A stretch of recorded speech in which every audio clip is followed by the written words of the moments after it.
Je vous dis bonjour à tous et bienvenue. Bienvenue dans le temps de partage. Le titre de notre message pour aujourd'hui est La famille triomphante. La famille triomphante. Alors, mon frère, ma sœur, mon ami, Dieu veut que ta famille soit triomphante. Et je te dis une chose. Le domaine dans lequel tu dois commencer à posséder tes biens est ton mariage, ta famille. Si tu es un jeune homme ou une jeune fille, tu n'es pas encore marié, ça doit commencer dans ta famille, papa, maman, enfant, et ton mariage après. Si tu es déjà marié, tu appartiens déjà à Christ, tu dois commencer à posséder tes biens dans ton mariage et ta famille. Tu dois te lever et te défendre jusqu'à ce que l'épée avec laquelle tu résistes aux attaques de l'ennemi reste collée à ta main. Pour ta famille, pour ton épouse, pour tes enfants, ne laisse pas le diable te les prendre. Cette épée et toi, vous devez être une unité parfaite. Alors je te dis que cette année, que l'épée de l'esprit et toi ne fassent plus qu'un. Cette année, que l'épée de l'esprit et toi, vous ne fassiez plus qu'un. Certains me diront, frère Pascal, tu ne sais pas ce que je vis. J'ai tout essayé. Tu es très gentil, j'entends bien ce que tu dis. Tu es un homme optimiste. Mais ce que je vis, ou ce que j'ai vécu dans ma famille, dans mon foyer, dans mon mariage, c'est impossible que cela s'arrange. Eh bien, mon frère, ma sœur, mon ami, le diable t'a menti. Quel que soit ce que tu as vécu avec ta famille ou dans ton mariage, je vais te répondre comme Jésus-Christ a répondu. Dans Luc 18, verset 27, il a dit la chose suivante. Jésus répondit, « Ce qui est impossible aux hommes est possible à Dieu. » Donc, cette année, Dieu veut être le centre de ta famille, le centre de ton foyer, le centre de ton mariage. Quelque chose te semble impossible à ton épouse ou à toi. C'est normal, vous êtes des êtres humains, des hommes.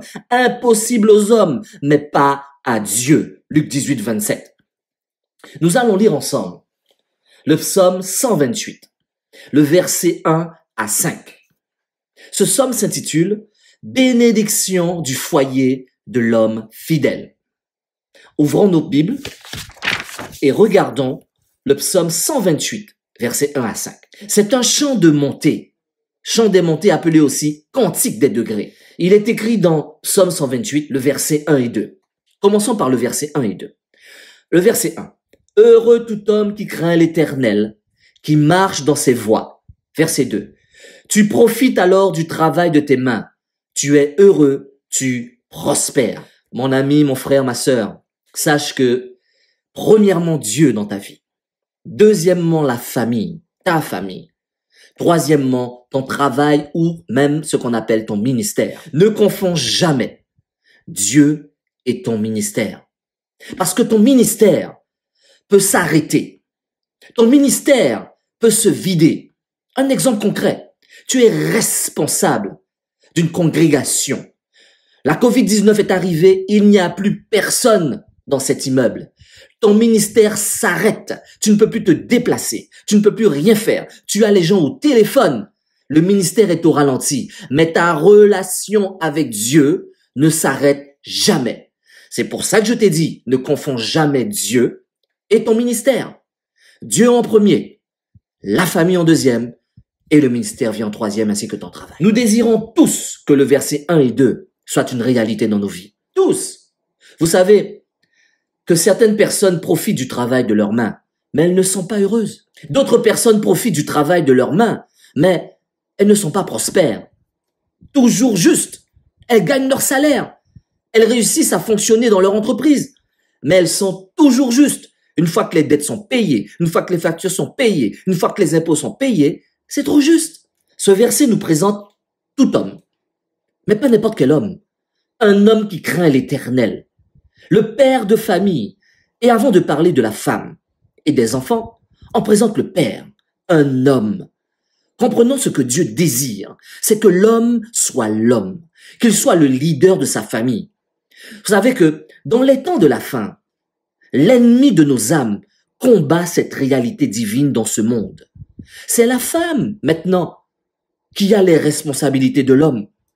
Mais bien sûr, le père n'influence plus sa femme et ses enfants. Si vous posez la question aux enfants, posons la question aux enfants.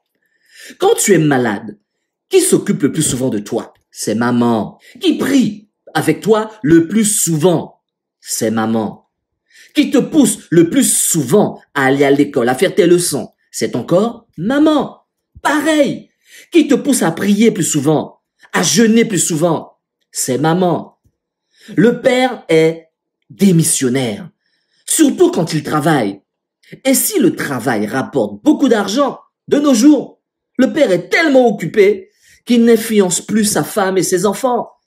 Dieu veut que ta famille soit triomphante. Mon frère, toi qui es père chez toi, tu dois comprendre que si chez toi, homme, tu es plus un homme chez toi, et c'est ta femme qui devient l'homme, la nature a horreur du vide.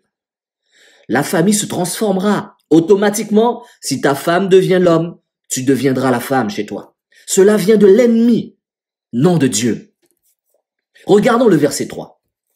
Ta femme est comme une vigne porteuse de fruits dans ton foyer. Mon frère, mon ami, quand tu es homme chez toi, pas celui qui donne des ordres, non, mais celui qui donne l'exemple.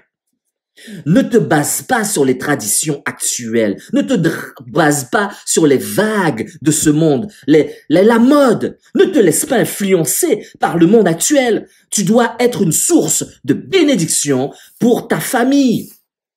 Et le verset te dit que ta femme est dans l'abondance. La vigne rappelle l'abondance. La vigne rappelle la joie. Rappelez-vous. Rappelle-toi le vin dans le mariage où Jésus-Christ était présent. Le vin venait à manquer. La mère de Jésus est venue en lui disant, il leur manque du vin. Et Jésus a fait le nécessaire. En ce temps-là, un mariage sans vin n'est pas un mariage joyeux. Jamais. La femme apporte la joie dans son foyer. Une femme épanouie dans sa famille est une femme soumise. Tu n'as pas besoin de forcer ta femme à la soumission. Puisque la Bible te dit, femmes, soyez soumises à vos maris. Tu n'as pas besoin de soumettre ta femme. Une femme épanouie dans sa famille est une femme soumise. Nous sommes toujours dans le verset 3. Le verset 3 nous dit quoi? Tes fils sont comme des plants d'olivier autour de ta table. Tous tes fils sont loin. L'olivier est une plante sacrée. On juge de quel prix inestimable était cet arbre pour le fermier palestinien. Les oliviers qui procuraient nourriture, base de cuisine, remèdes, lumière, parfum. L'huile d'olive, mon frère, ma sœur, mon ami, de Judée, fut pendant des siècles l'article d'exportation. Si tu n'avais pas de l'huile d'olive venant de Judée, tu n'avais pas de l'huile d'olive. L'huile d'olive réputée était celui de Judée. Même le bois était utilisé dans l'ébénisterie de luxe sacrée. Regardez, 1 Roi 6, 23 nous dit, il est écrit, et il fit dans le sanctuaire 2 chérubins de bois d'olivier sauvage, ayant 10 coudées de hauteur. Sculpture de luxe, sacrée, tout cela pour te dire quoi? Tout cela pour te dire que tes enfants sont ta première richesse et que ta famille ne manquera de rien si tu es un père, si tu es un homme qui craint Dieu, si tu es un adorateur. Tu seras poussé à travailler ou à créer ta propre entreprise pour prendre soin de tes enfants, tout en étant équilibré, afin de les voir grandir, jouer. Et tu dois jouer avec eux et les enseigner. Quand tu es un père, selon la parole de Dieu, selon les Écritures, tu dois laisser un héritage pour tes enfants, parce qu'ils n'ont pas demandé à être là. C'est toi qui les as cherchés. Quand tu as épousé cette femme, quand toi, femme, tu as épousé cet homme, tu as cherché cet enfant. Donc, tu ne peux pas ne pas laisser quelque chose pour ton enfant. C'est pas possible. Un enfant qui débute dans la vie avec des dettes est désavantagé face à un autre qui a hérité de son père. Prends du temps avec tes enfants. C'est ta richesse. Le verset 4 maintenant nous dit, c'est ainsi qu'est béni l'homme qui craint l'Éternel. C'est exactement ce que Dieu veut pour toi. Peu importe, mon frère, ma sœur, mon ami, toi qui crains l'Éternel, toi qui as accepté Jésus-Christ comme Seigneur et Sauveur, toi qui crois que Jésus-Christ est ton maître, le Saint-Esprit te guide dans ta famille.